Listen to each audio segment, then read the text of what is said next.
नमस्कार दोस्तों, मैं डॉक्टर एस एम लांबा आपका अपने बायो वाले गुरुजी चैनल में हार्दिक स्वागत करता हूं।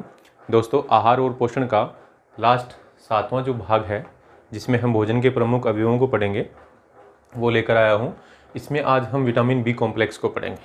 तो दोस्तों, स्टार्ट करने से पहले चैनल को सब्सक्राइब कर दीजिए और इस वीडियो को लाइक और शेयर कर दीजिए फटाफट से।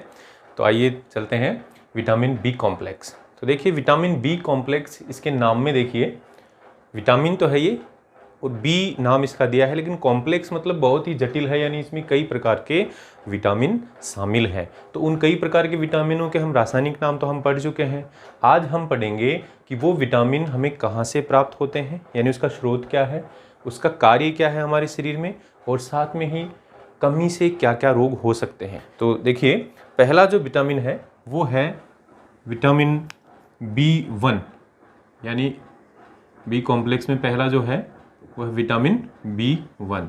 इसका रासायनिक नाम आप पढ़ चुके हैं पहले से। इसका नाम क्या है? थायामिन।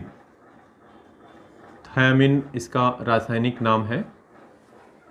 फिर देखिए, इसके स्रोत की बात करें तो यहाँ पर जितने भी विटामिन बी कॉम्प्लेक्स के विटामिन हैं, उनके स्रोत लगभग एक ही हैं, यानी आपको यहाँ रटने की ज़रूरत नहीं है।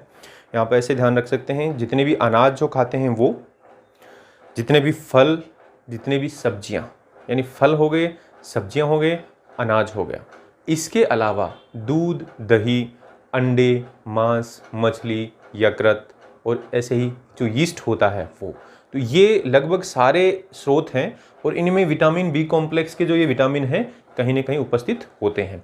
तो यहाँ पर देखिए, स्रोत की अगर बात करें तो सबसे पहले हम स्रोत में बताएंगे कि जो साबुत अनाज है, साबुत अनाज यानी बिना पॉलिश का अनाज, गेहूं और चावल अगर बिना पॉलिश के हैं तो उनके अंदर ये पाया जाता है।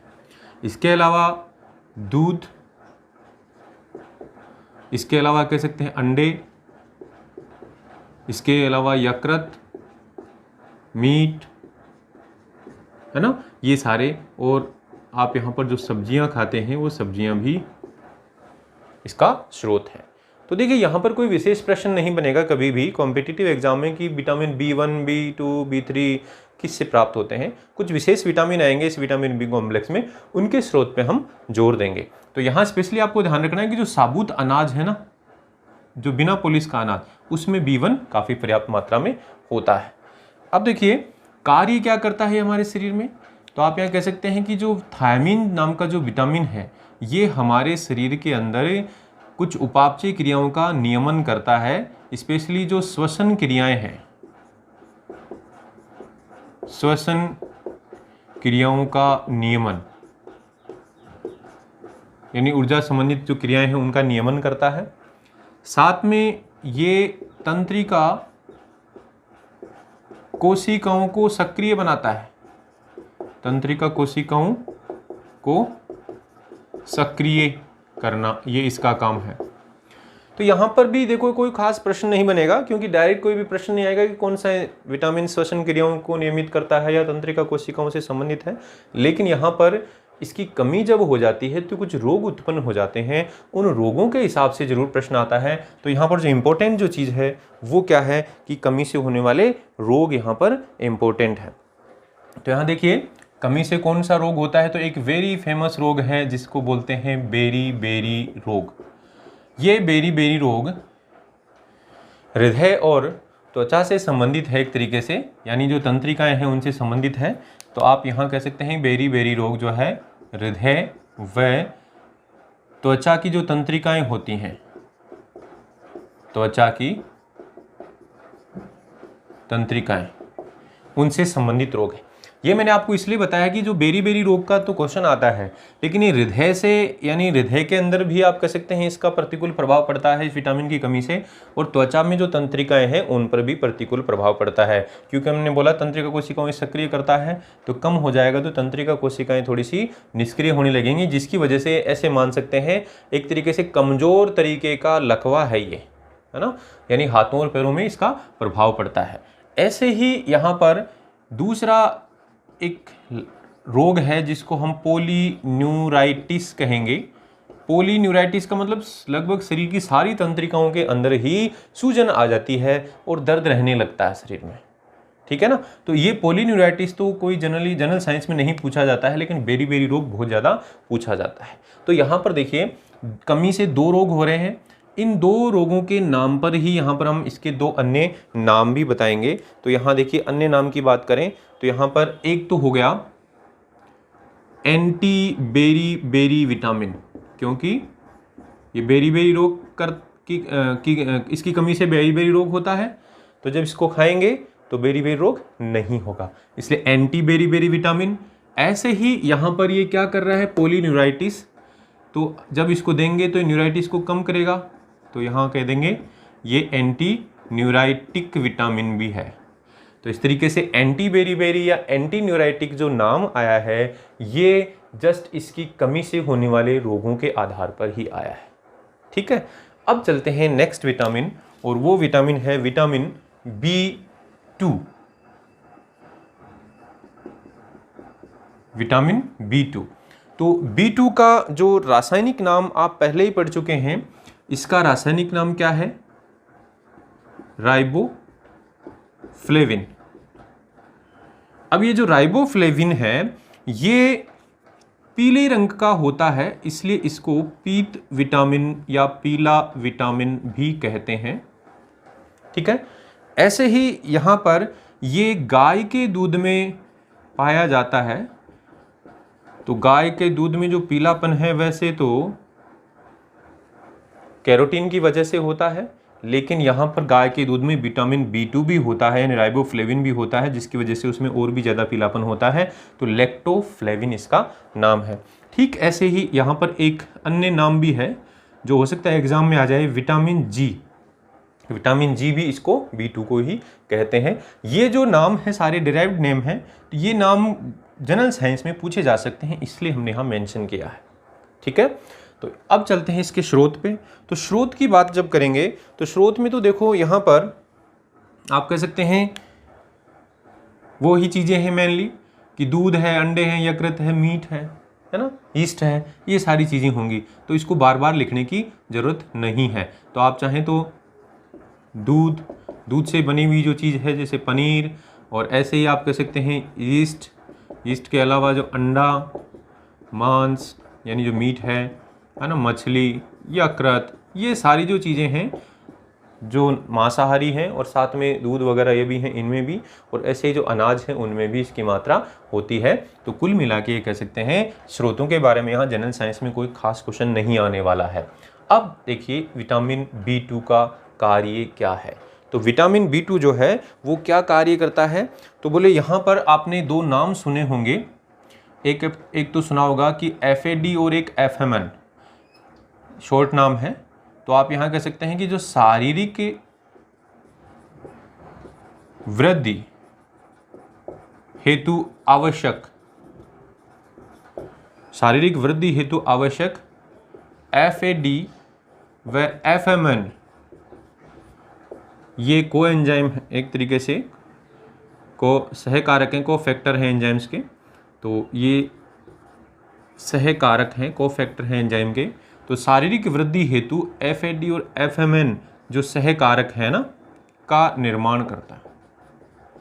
तो देखिए यहाँ पर जो इसका फुल फॉर्म होता है flavin adenine dinucleotide, flavin mononucleotide. तो जो फ्लेविन नाम आया है वो राइबोफ्लेविन से देखो मिलता जुलता नाम है, इसलिए आपको ये ध्यान रखना है FAD और FMN का निर्माण करता है, और ये शारीरिक वृद्धि हेतु आवश्यक होते हैं। शारीरिक वृद्धि मतलब कोशिकाओं की वृद्धि होना, एक तरीके से जो उपकला उत्तक है स्पेशली उसको स्वस्थ बनाता है। तो यहाँ पर ये जो क्वेश्चन है ये जनरली नहीं पूछे जाते हैं, लेकिन आपको यहाँ फॉर्मेलिटी के लिए इसको पढ़ना है। कमी से रोग पूछा जाता है, तो यहाँ पर देखिए जो कमी से जो रोग है वो है, एक तो कमी से जो रोग है, पहला जो रोग है यहाँ पर वो तो है किलोसिस। तो किलोसिस के अंदर क्या होता है, हमारे जो होठ होते हैं, दोनों होठों का जो जॉइंट है, यानी यहाँ से त्वचा फट जाती है, उसको किलोसिस बोलते हैं, ठीक है। ऐसे ही दूसरा होता है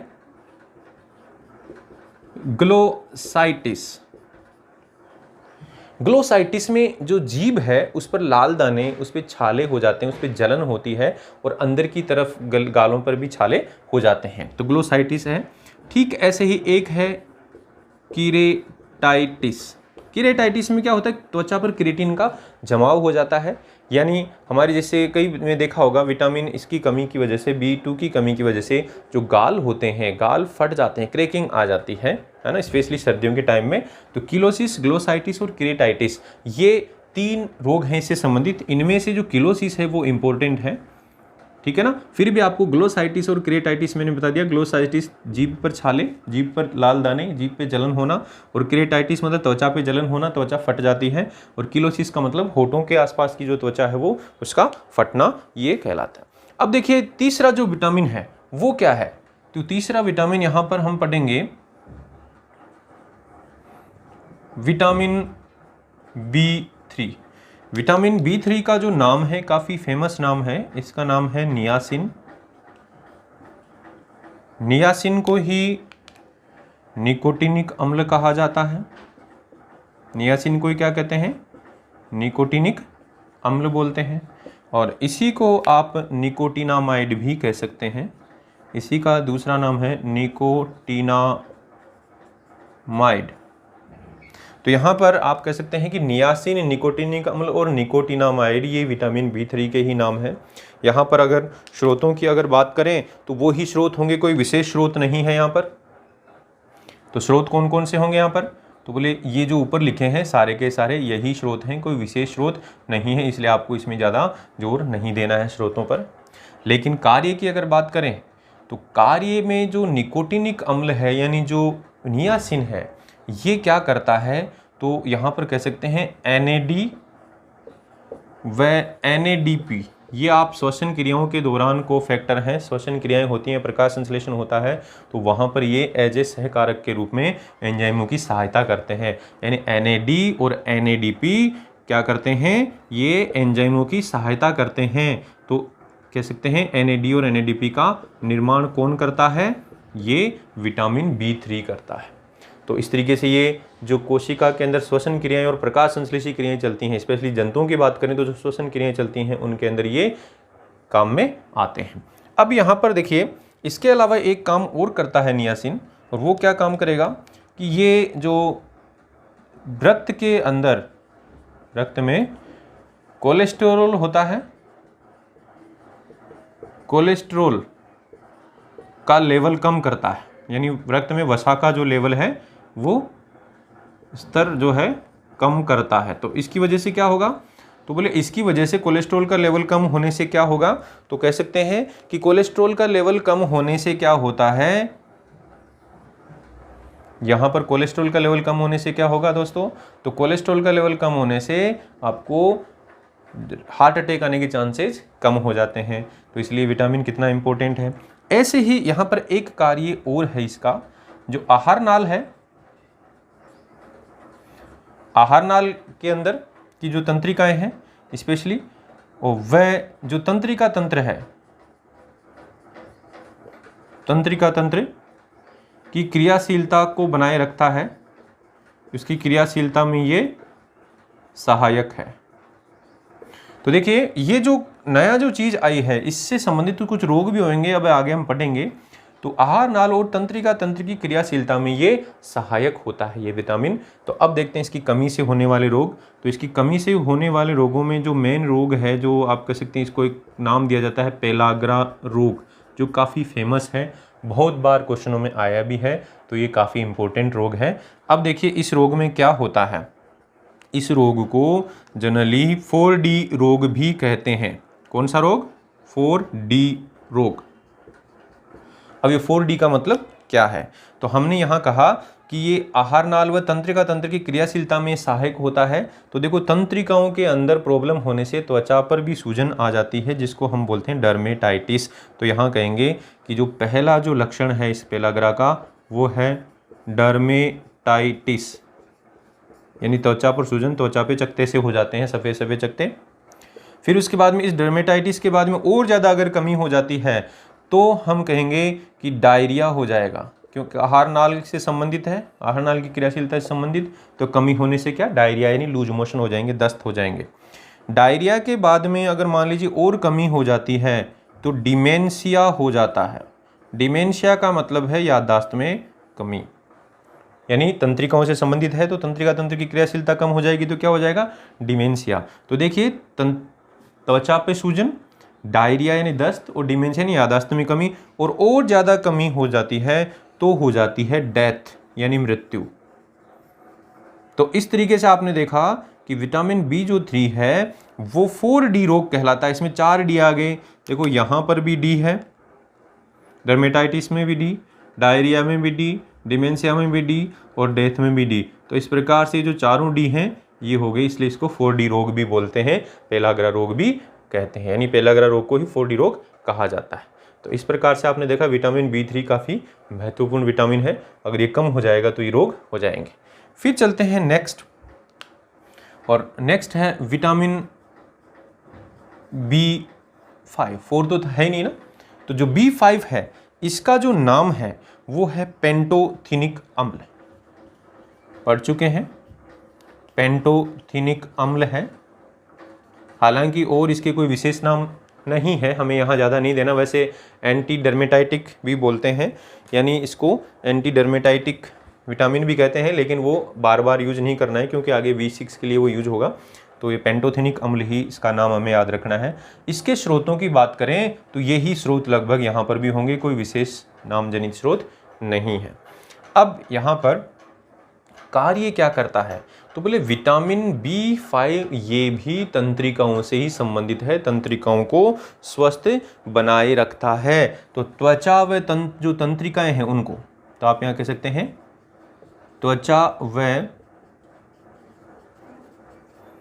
तंत्रिकाओं की क्रियाशीलता या तंत्रिकाओं को स्वस्थ बनाए रखना, एक भाषा में बोल देंगे स्वस्थ बनाए रखना, क्योंकि ये कई प्रकार की उपापचय क्रियाओं में शामिल होता है। तो त्वचा और तंत्रिकाओं को स्वस्थ बनाए रखता है तो कई प्रकार की उपापचय क्रियाओं में शामिल होगा, इसलिए त्वचा को भी और तंत्रिकाओं को भी ये स्वस्थ बनाएगा। तो यहाँ देखो इसकी कमी हो जाएगी, तो यहाँ पर हम कह सकते हैं इसकी कमी से एक तो होगा बर्निंग फिट रोग। बर्निंग का मतलब जलना, फिट मतलब पैर, पैरों में जलन, तो बर्निंग फिट रोग यानी पैरों में जलन होने लगेगी। साथ में एक और हो जाएगा, वो क्या होगा, बोले इसमें अंदर डर्मेटाइटिस भी हो जाएगा। डर्मेटाइटिस यानी त्वचा में सूजन भी आ जाएगी, क्योंकि त्वचा और तंत्रिकाओं को स्वस्थ बना रहा है। ऐसे ही डर्मेटाइटिस होने से जो बाल होते हैं उन बाल का जो रंग है वो आप कह सकते हैं भूरे बाल हो जाएंगे। बालों का रंग कैसा हो जाएगा, भूरे बाल, ग्रे कलर के बाल होने लगेंगे, एक तरीके से ब्राउन नहीं, ग्रे बोलेंगे उसको। तो आप कह सकते हैं यहाँ पर भूरे बाल हो जाते हैं, त्वचा में सूजन आ जाती है और पैरों में जलन होने लगती है। तो इस प्रकार से यहाँ पर ये आपको ध्यान रखना है विटामिन B5 का कार्य। तो देखो नेक्स्ट जो विटामिन है वो है विटामिन B6, और विटामिन B6 का नाम हमने क्या बताया था, पायरिडॉक्सिन। इसका रासायनिक नाम हम पढ़ चुके हैं, पायरिडॉक्सिन। स्रोत क्या है, तो स्रोत में आप दोबारा से चाहें तो लिख सकते हैं, वही चीज़ें हैं, यानी वही, कोई विशेष नहीं। कि नॉनवेज की बात करें तो अंडा, यकृत, है ना, मीट, ऐसे ही आप कह सकते हैं अनाज, दूध, यीस्ट, है ना, ये सारे इसके स्रोत हैं। ऐसे ही सूखे मेवे भी कह सकते हैं, सूखे मेवे के अंदर भी ये होता है। तो इस प्रकार से स्रोतों पे तो कोई विशेष प्रश्न नहीं आएगा, क्योंकि यहाँ कोई स्पेसिफिक स्रोत नहीं है, ये सभी के अंदर, यानी इन स्रोतों में सारे विटामिन ही पाए जाते हैं, तो किसी पर्टिकुलर विटामिन का कोई विशेष स्रोत नहीं है। इसलिए यहाँ पर B कॉम्प्लेक्स में आपको स्रोतों की टेंशन नहीं लेनी है, जहाँ पर आएगा मैं वहाँ पर आपको बता दूंगा। तो यहाँ पर देखो कार्य क्या है, तो विटामिन B6 जो है ये क्या करता है, बोले ये एक तो तंत्रिकाओं से संबंधित, यानी तंत्रिकाओं को स्वस्थ बनाए रखता है। तो अब यहाँ पर आप देखेंगे तंत्रिकाओं को स्वस्थ बनाना, स्वस्थ बनाए रखना, यानी तंत्रिकाओं की जो उपापचय है उसके अंदर ये काम करता है, तंत्रिकाओं में जो क्रियाएं चल रही हैं उनमें ये सहायक होता है। और एक है आरबीसी का जो निर्माण, यानी आरबीसी के निर्माण में भी इसका योगदान होता है। ये आरबीसी का जो निर्माण में जो क्रियाएं चलती हैं उसमें भी इसका योगदान रहता है। तो देखिए यहाँ पर इसकी कमी से क्या होगा, तो कमी से आप कह सकते हैं तंत्रिकाओं में कमजोरी आ जाएगी, तब तो हम बोल देंगे ये डर्मेटाइटिस त्वचा के अंदर आप कह सकते हैं सूजन और इस तरीके की क्रियाएं होंगी। साथ में आप कह सकते हैं आरबीसी का निर्माण नहीं होने से, कम होने से, क्योंकि कमी हो गई तो आरबीसी का निर्माण कम होगा तो एनीमिया हो जाता है, यानी रक्त की कमी हो जाती है। तो यहाँ पर आपने देखा कि विटामिन B6 है वो डर्मेटाइटिस और एनीमिया, ठीक है ना, विटामिन B6 की वजह से डर्मेटाइटिस और एनीमिया हो जाता है। तो ये जो B6 है इसके बारे में आपको ये ध्यान रखना है, एनीमिया करता है, ये खून की कमी करता है। अभी आगे पढ़ेंगे, सारे विटामिनों को एक जगह लिखेंगे कौन कौन से विटामिन से खून की कमी होती है। फिर चलते हैं नेक्स्ट, वो है विटामिन B7। तो B7 को, विटामिन B7 का नाम हमने पढ़ चुके हैं पहले से ही, इसको बायोटिन कहा जाता है। और बायोटिन जो विटामिन है इसको हम विटामिन H भी कहते हैं, ठीक है। और ये जो विटामिन है, ये विटामिन जो है किस में पाया जाता है, तो यहाँ पर आप कह सकते हैं स्पेशली अगर बात करें तो जो मीट है ना, यकृत के अंदर, वही अंडा, ये है ना, ऐसे ही दूध, है ना, ऐसे आप कह सकते हैं यीस्ट, सेम वही है, कोई खास फर्क नहीं है। ऐसे ही जो सब्जियां हैं उनमें भी बात करें तो इस तरीके से विटामिन B7 यानी बायोटिन होता है। अब ये जो बायोटिन विटामिन है ये कार्य क्या करता है, तो बायोटिन विटामिन का कार्य क्या हो गया कि ये जो विटामिन है ये एक तरीके से तंत्रिकाओं को और त्वचा को स्वस्थ बनाए रखता है। क्या करता है ये, त्वचा व तंत्रिकाओं को स्वस्थ बनाए रखना, यानी वही त्वचा पर भी प्रभाव डाल रहा है और तंत्रिकाओं पर भी। तो अगर कमी होगी तो त्वचा में सूजन होगी, तंत्रिकाओं में एक तरीके से जलन होगी, त्वचा में सूजन होगी और त्वचा को, उसको सूजन को बोलेंगे डर्मेटाइटिस, और इसकी वजह से बाल भी झड़ने लगते हैं। तो आप यहाँ कह सकते हैं कि इसकी कमी से क्या होगा, तो बोलेंगे कमी से डर्मेटाइटिस होगा। और डर्मेटाइटिस यानी त्वचा के अंदर सूजन आएगी, उसी वजह से आप कह सकते हैं कमी से बालों का झड़ना ये भी होता है। तो विशेष तौर पे कई बार ये प्रश्न आता है कि बालों का झड़ना कौन से विटामिन की वजह से होता है, तो हम यहाँ बोलेंगे विटामिन B7 की वजह से। फिर चलते हैं नेक्स्ट, जो काफ़ी महत्वपूर्ण विटामिन है, इसमें देखिए बहुत ही महत्वपूर्ण है, इसके बारे में बहुत बार प्रश्न पूछा गया है, विटामिन B9, 8 नहीं है, B9। और विटामिन B9 का जो नाम है, रासायनिक नाम, वो आप जानते हैं, क्या बोलते हैं उसको, फोलिक अम्ल कहते हैं, फोलिक अम्ल कहते हैं इसे। अब जो फोलिक अम्ल है, ये फोलिक अम्ल का एक विशेष डेराइव्ड नाम भी है, इसको विटामिन M भी कहा जाता है, विटामिन M। अब यहाँ पर देखिए इसके स्रोत की बात करें तो अब यहाँ पर स्रोत विशेष तौर पे आपको ध्यान में रखने हैं। इसके जो स्रोत हैं मूल रूप से हरी पत्तेदार सब्जियाँ, क्या है, हरी पत्तेदार सब्जियाँ हैं इसका मूल स्रोत, ये इंपॉर्टेंट है। साथ में अगर बात करें इसके अन्य स्रोत की बात करें तो बोले, इसके अन्य स्रोत की बात करें तो बोले यीस्ट भी है, और ये आपके जो मीट वगैरह और यकृत है ये भी है, ठीक है, यीस्ट, मीट और यकृत, इस तरीके से आप कह सकते हैं ये हरी पत्तेदार सब्जियां इंपॉर्टेंट था। बाकी वो ही मांस, मछली, मंडा ये सब बताने हैं, लेकिन वो यहाँ कोई क्वेश्चन विशेष तौर पे नहीं आता है। अब देखिए ये करता क्या है, तो बोले ये इसका जो काम है ये है कोशिकाओं के अंदर DNA, और विशेष तौर पे आप कह सकते हैं जो अस्थि मज्जा की कोशिकाएं हैं उनके अंदर, तो हम बोलेंगे अस्थि मज्जा में DNA व RBC के निर्माण में सहायक। तो देखो DNA बनेगा तो आप कह सकते हैं अस्थि मज्जा में कोशिकाएं यानी RBC बनेंगी, और RBC के अंदर आप कह सकते हैं बहुत सारी चीज़ें चाहिए होती हैं उसके निर्माण के लिए। तो ये जो है एक तरीके से फोलिक अम्ल है इन क्रियाओं के लिए सहकारक के रूप में, यानी जो उपरोक्त क्रियाएं हैं DNA और RBC के निर्माण में, तो बोले उपरोक्त क्रियाओं के लिए क्या करता है, उपरोक्त के लिए सहकारक का कार्य करता है, कोफैक्टर का कार्य करता है, यानी सहायता करता है एंजाइम्स की। तो अब ये कमी हो जाएगी अगर, तो बोले डीएनए नहीं बनेगा, डीएनए नहीं बनेगा तो आरबीसी नहीं बनेगी, और आरबीसी बनेगी लेकिन किस तरीके की, बोले आकार में बहुत बड़ी होगी, और उसकी वजह से, आकार में बड़ा होने की वजह से एक रोग हो जाएगा और इसको बोलेंगे मेगेलोब्लास्टिक एनीमिया।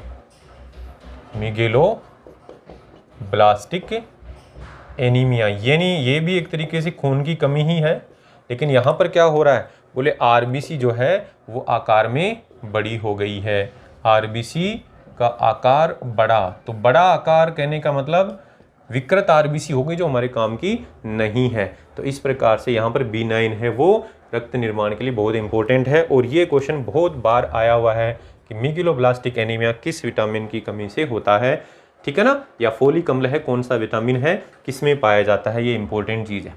अब यहाँ पर एक चीज़ और ध्यान रखनी है, जो फोलिक अम्ल है ये आहार नाल के अंदर जीवाणु के द्वारा संश्लेषित भी होता है। हमारी जो आहार नाल में है जो जीवाणु हैं जो हमारे लिए बहुत सहायता करते हैं, उन जीवाणु के द्वारा संश्लेषित भी होता है। याद करो विटामिन के को भी बताया था, तो बोले आहार नाल में जीवाणु के द्वारा संश्लेषित होने वाला विटामिन कौन सा है, बोले B9, ऐसे विटामिन के भी, ठीक है ना। ऐसे आगे एक और आएगा विटामिन B12 जो हम भी पढ़ने जा रहे हैं कंटिन्यू में ही, तो विटामिन B12 भी है वो क्या है, आहार नाल में जीवाणु के द्वारा संश्लेषित होता है। तो विटामिन B12, इस B12 का जो रासायनिक नाम हम पहले से ही पढ़ चुके हैं, सभी का पढ़ चुके हैं, साइना का बालम बताया था ना, साइनोकोबालामिन, कोबालामिन जो ट्रिक बताई थी याद है विटामिन बी कॉम्प्लेक्स के रासायनिक नामों की, हाँ जी, नहीं याद है, बोले उस कॉम्प्लेक्स में यानी बी कॉम्प्लेक्स में तारा निक्कर व पेंट पर, है ना, बाटी फोड़ दी साइना के बालम ने, तो साइना को जो बालम है साइनोकोबालामिन जो नाम आया है ये इसी वजह से आया है। अब यहाँ पर विटामिन B12 के बारे में एक खास प्रश्न आता है स्रोत के बारे में कि वनस्पति स्रोतों में अनुपस्थित होता है, कोई वनस्पति स्रोत नहीं होता, है ना, वनस्पति स्रोत में अनुपस्थित, यानी वनस्पति स्रोत होता ही नहीं, यानी पेड़ पौधों से तो ये प्राप्त होता ही नहीं है। तो फिर किससे होगा, बोले दूध में होगा, विशेष तौर पे दूध से भी ज़्यादा बोले दही में होगा, क्योंकि दही में, दूध में बहुत कम, दही में, और ऐसे ही आप कह सकते हैं जो मांस है यानी मीट के अंदर होगा, ऐसे ही यकृत में होगा, अंडे में भी होगा, ठीक है ना, ऐसे आप कह सकते हैं मछली के अंदर भी होगा।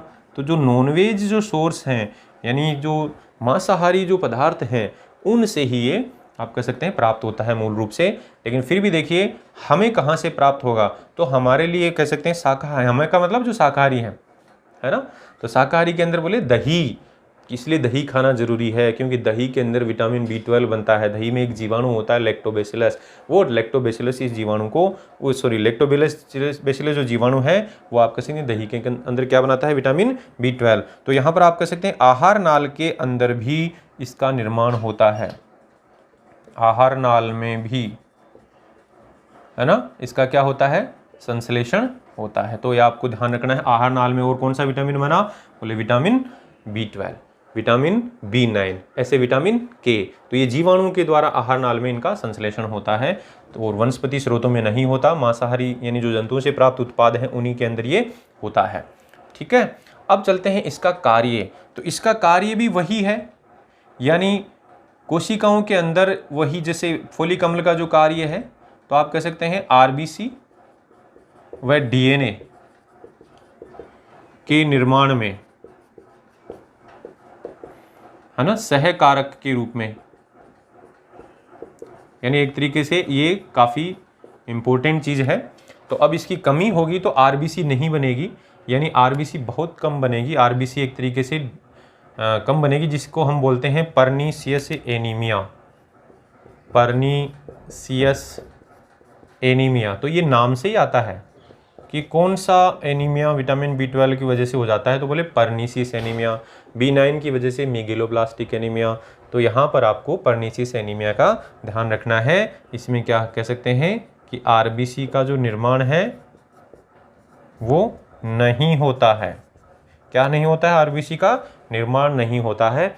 तो उसको बोलते हैं पर्नीशियस एनीमिया। तो इस तरीके से आपने देखा विटामिन B12 है वो वनस्पति स्रोतों में नहीं होता, केवल जंतुओं के उत्पादों में या मांसाहारी चीज़ों के अंदर ही होता है।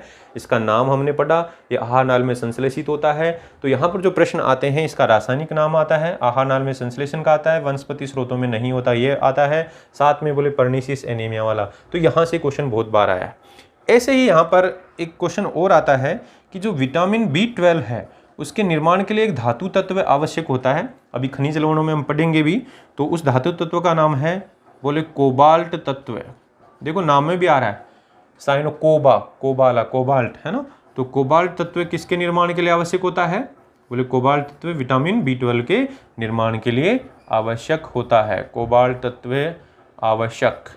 ठीक है, तो इस तरीके से आपको ये काफ़ी महत्वपूर्ण विटामिन है, यहाँ से बहुत सारे प्रश्न आते हैं। तो अब देखिए आपको यहाँ पर बिल्कुल भी ऐसे स्ट्रेस नहीं लेना है, टेंशन नहीं लेना है कि विटामिनों के बारे में क्या क्वेश्चन पूछे जाएंगे, इतने पढ़ा दिया हमने, इतने स्रोत। तो देखो विटामिन B कॉम्प्लेक्स में स्रोत सिर्फ और सिर्फ विटामिन B12 और B9 के स्रोत आप याद रखेंगे, क्योंकि B9 को तो देखा मेनली है पत्तेदार सब्जियां, और B12 के अंदर देखा मेनली आप कह सकते हैं जंतु उत्पाद। मेनली क्या, जंतु उत्पाद से ही प्राप्त होता है। ठीक है, इसके अलावा कमी से होने वाले रोगों का नाम इंपॉर्टेंट है, चाहे आप कह सकते हैं बेरी रोग को हो, चाहे कोई सा भी को हो, तो ये सारे के सारे रोग हैं ना काफ़ी इंपॉर्टेंट हैं। ठीक, ऐसे इनके रासायनिक नाम वो भी इंपॉर्टेंट है, कुछ उपनाम हैं वो भी इंपॉर्टेंट हैं। तो यहाँ से यही प्रश्न आते हैं, कमी से होने वाले रोग, रासायनिक और उपनाम, और इन 2-3 के स्रोत। ठीक है, अब चलते हैं नेक्स्ट, और वो है विटामिन C। यानी हम विटामिन B कॉम्प्लेक्स ही पढ़ रहे हैं, लेकिन फिर भी यहाँ पर विटामिन जो C है उसको हम पढ़ेंगे विटामिन C। इसका रासायनिक नाम आप पढ़ चुके हैं पहले से ही, क्या नाम है? एस्कोर्बिक अम्ल। यहाँ से देखो बहुत ही महत्वपूर्ण प्रश्न आते हैं, एस्कोर्बिक अम्ल। और ये प्रथम ज्ञात विटामिन है, प्रथम ज्ञात विटामिन, सबसे पहला ज्ञात किया जाने वाला विटामिन कौन सा है? एस्कोर्बिक अम्ल। तो यहाँ पर विटामिन C का रासायनिक नाम, ये जल में घुलनशील होता है और प्रथम ज्ञात विटामिन है। ये काफ़ी महत्वपूर्ण क्वेश्चन है, बहुत बार आए हुए हैं। अब इसका जो स्रोत का प्रश्न आता है वो जो काफ़ी इंपॉर्टेंट है, तो अब यहाँ पर आप कह सकते हैं जंतु स्रोत नहीं होता इसका। क्या नहीं होता? जंतु स्रोत नहीं। इसका मतलब है जंतुओं से ये प्राप्त हमें नहीं होता है। तो फिर कहाँ से प्राप्त होता है? तो हम कहेंगे एक तो जो सिट्रस फल हैं, देखो डायरेक्ट प्रश्न आता है सिट्रस फल। सिट्रस फल का मतलब खट्टे फल, और खट्टे फलों का आप जानते हैं नींबू है ना। नींबू की ही जो आप कह सकते हैं मौसी की लड़की है वो है संतरा, है ना। ऐसे ही उसकी बुआ की लड़की है वो कौन है? मौसमी। तो नींबू, संतरा, मौसमी इनके अंदर। इसके अलावा आप कह सकते हैं आंवला जो होता है, आंवला उसमें प्रचुर मात्रा में होता है। ठीक है ना। ठीक ऐसे ही एक बारबेरियन चेरी होती है ना। बारबेरियन चेरी, ये एक एग्जाम में क्वेश्चन आया हुआ है। बारबेरियन चेरी के अंदर सबसे अधिक मात्रा के अंदर विटामिन C होता है। तो अब अगर बारबेरियन चेरी ऑप्शन में दे रखा हो या चेरी ऑप्शन में दे रखा हो तो आपको आंवला को भी छोड़ देना है, क्योंकि वैसे आंवला में सबसे ज़्यादा होता है ना। तो यहाँ पर आपने एक चीज़ देखी कि जंतु स्रोतों में विटामिन C नहीं होता, जंतुओं से हमें प्राप्त नहीं होता है। तो बोले किससे प्राप्त होता है? बोले पादपों से प्राप्त होता है। ऐसे ही ऊपर देखा विटामिन B12 वनस्पति स्रोतों से प्राप्त नहीं होता, जंतुओं से प्राप्त होता है। तो दोनों एक दूसरे के उल्टे हैं स्रोत एक तरीके से देखा जाए तो बोले सिट्रस फल, आंवला और बारबेरियन चेरी, ये इस तरीके से मुख्य स्रोत हैं। इसके अलावा आप कह सकते हैं सेब में भी होता है, अमरूद में भी होता है, मिर्च में भी होता है, यानी हरी जो मिर्च है उसमें भी, लेकिन वो हमारे लिए इतने महत्वपूर्ण नहीं है। अब देखो इसके कार्य भी बड़े इंपॉर्टेंट हैं, बहुत इंपॉर्टेंट क्वेश्चन आते हैं इससे। तो पहले तो आप कह सकते हैं कि ये जो विटामिन है ये ऑक्सीकरण और जो अपचयन क्रियाएं चलती हैं हमारी कोशिकाओं में, अपचयन क्रिया में शामिल होता है ये। तो आपको इतना याद रखना है, ये कोई प्रश्न नहीं आएगा। ऑक्सीकरण अपचयन क्रियाएं, ये जो टूट फूट की क्रियाएं चल रही हैं उनके अंदर ये शामिल होता है। लेकिन आपके लिए जो दूसरा प्रश्न है वो इम्पोर्टेंट है, वो ये है कि ये एक तो घाव भरने में सहायक होता है। ये काफ़ी फेमस क्वेश्चन है, कौन सा विटामिन है जो घाव भरने में सहायक होता है? बोले विटामिन C। ठीक ऐसे ही जो दूसरा प्रश्न बनता है इसका कार्य के आधार पे, वो ये है कि ये कोलेजन तंतुओं का निर्माण करता है, कोलेजन तंतु का निर्माण यानी जो हमारी त्वचा के अंदर जो कोलेजन प्रोटीन है उसके निर्माण में ये सहायता करता है, उसको नष्ट भी नहीं होने देता। और उसको नष्ट नहीं होने देगा तो आप कहेंगे हमारी त्वचा के अंदर कोलेजन बना रहेगा, हमारे शरीर में कोलेजन बना रहेगा तो शरीर ढीला नहीं पड़ेगा, त्वचा ढीली नहीं पड़ेगी, यानी एक तरीके से बुढ़ापा नहीं आएगा। तो अब इसके अलावा आप कह सकते हैं ये एंटीऑक्सीडेंट के रूप में भी कार्य करता है। एंटीऑक्सीडेंट यानी शरीर के अंदर बनने वाली जो गलत चीज़ें हैं, है ना, की भांति कार्य भी करेगा।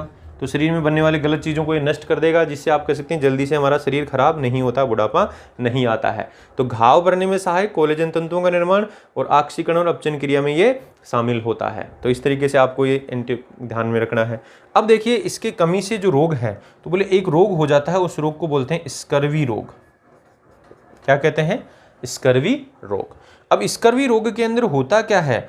बोले मसूड़े होते हैं ना, मसूड़ों में रक्त स्राव होने लगता है। इसकी कमी होगी तो मसूड़ों में ब्लीडिंग होने लगेगी, ब्लीडिंग गम्स, यानी जो मसूड़ों की जो रक्त वाहिनियाँ वो जल्दी से फट जाती हैं, क्योंकि उन पे सबसे ज़्यादा घर्षण लगता है। तो मसूड़ों में रक्त स्राव हो जाता है, तो इसकी कमी से स्कर्वी रोग होता है, जो काफ़ी फेमस है। तो यहाँ पर देखिए कि स्कर्वी रोग है, ये फेमस क्वेश्चन है, मसूड़ों से संबंधित है और घाव भरने में सहायक है, और इस तरीके से कोलेजन तंतु का ये निर्माण करता है, एंटीऑक्सीडेंट का कार्य करता है। स्रोत हमें पता है। अब जाते जाते एक और कि ये सबसे ज़्यादा ताप संवेदी विटामिन है, सबसे अधिक ताप संवेदी विटामिन। तो इसका मतलब क्या हुआ कि बहुत सारे विटामिन हैं जो अधिक तापमान पे गर्म करने पर, यानी भोजन को ज़्यादा गर्म करने पर नष्ट हो जाते हैं। इसलिए कहते हैं कि जो सब्जियां हैं उनको ज़्यादा नहीं पकाना चाहिए, एक्स्ट्रा बॉयल नहीं करना चाहिए, ठीक है ना, क्योंकि उनसे नष्ट हो जाते हैं जो पदार्थ हैं, विटामिन जो है नष्ट हो जाते हैं। तो सबसे अधिक ताप संवेदी विटामिन कौन सा है? बोले विटामिन सी है। ऐसे ही यहाँ पर ये कह सकते हैं विटामिन सी हमारे शरीर में अधिक मात्रा में होगा तो इसका रक्त मूत्र में उत्सर्जन भी हो जाता है। तो एक बार देखते हैं विटामिन जो बी कॉम्प्लेक्स की जो कमी से होने वाले रोग हैं उनकी एक ट्रिक पढ़ते हैं हम। तो यहाँ पर सबसे पहले ऐसे लिख लेंगे कमी से होने वाले रोगों में, तो बोले B1, B2, B3, B5, B6, B7, B9 और B12। इस तरीके से सबके नाम लिख लेते हैं क्रम वाइज। अब ये जो क्रम लिखा है इसी क्रम में हम एक ट्रिक लिखेंगे और इस ट्रिक से हम बताएंगे कि किसकी कमी से क्या रोग हो जाता है। तो विटामिन B12 जो बी कॉम्प्लेक्स है उसकी कमी से होने वाले जो रोग हैं उनकी एक ट्रिक बनाते हैं, और वो ट्रिक क्या है? ट्रिक को ऐसे लिखेंगे, बेरी, बेरी का मतलब होता है झाड़ी, झाड़ी को बेरी बोलते हैं। तो बेरी की कील, कील का मतलब होता है कांटा, आप जानते हो, यानी झाड़ी के कांटा होता है तो कील की तुलना कांटे से कर दी। तो बेरी की कील पेलने से, पेलने का मतलब होता है चुभना, चुभा, बेरी की कील पेलने से क्या होगा? पैर में दर्द होगा, कांटा पैर में चुभता है। तो पांव में जलन, पांव में क्या होगी? जलन होगी, यानी कांटा चुभने से क्या होगा? पैर में दर्द होगा, पांव में जलन। और फिर बोलेंगे कि साहब पांव में जलन और त्वचा में डबल सूजन। तो त्वचा में, पांव में जलन और यहाँ लिखेंगे त्वचा में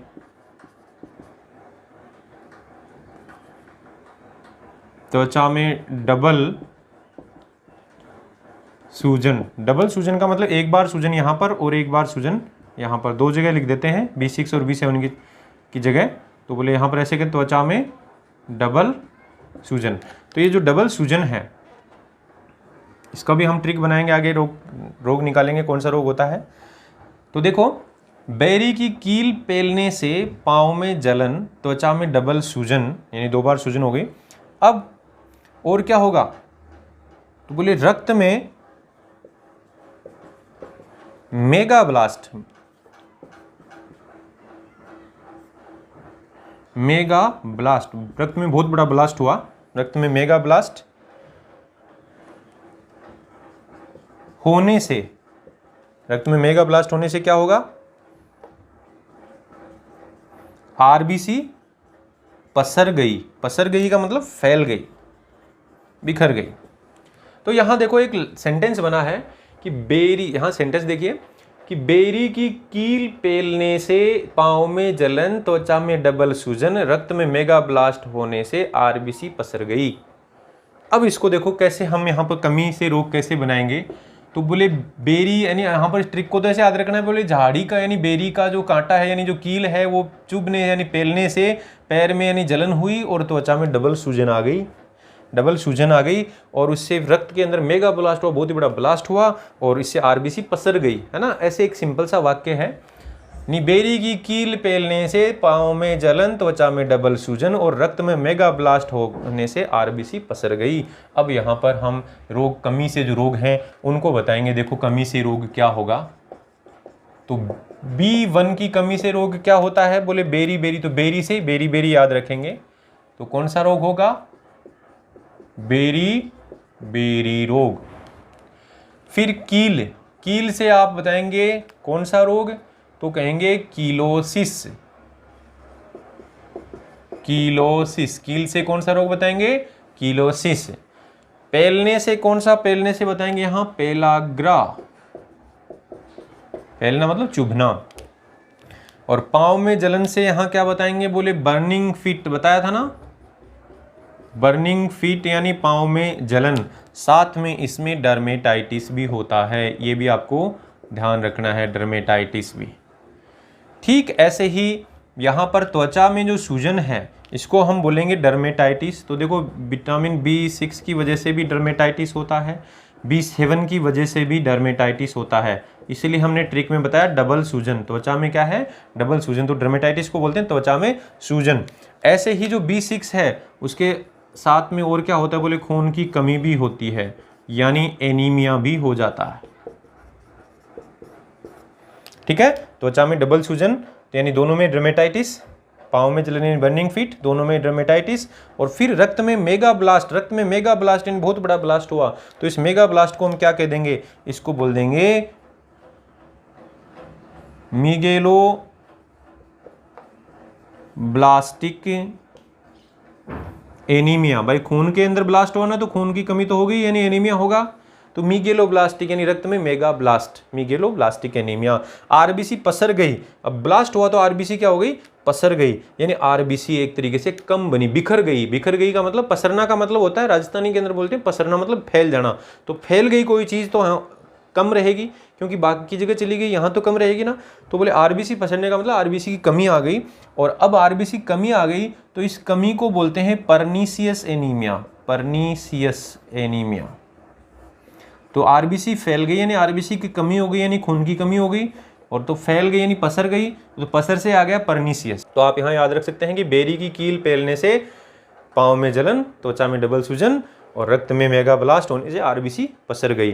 तो ये इस तरीके से ये कमी से होने वाले रोगों को आप याद रख सकते हैं। अब हम पढ़ेंगे आहार व पोषण के बाद में खनिज लवण। तो खनिज लवण है वो हम नेक्स्ट पार्ट में पढ़ेंगे। तो स्टूडेंट्स जल्दी से अपने इस वीडियो को लाइक और शेयर कीजिए, और साथ में चैनल को सब्सक्राइब कर दीजिए, और बेल आइकन को भी दबाना ना भूलें, ताकि आने वाले जो वीडियोज़ हैं उसके नोटिफिकेशन आपको मिलते रहें। ठीक है दोस्तों, नमस्कार।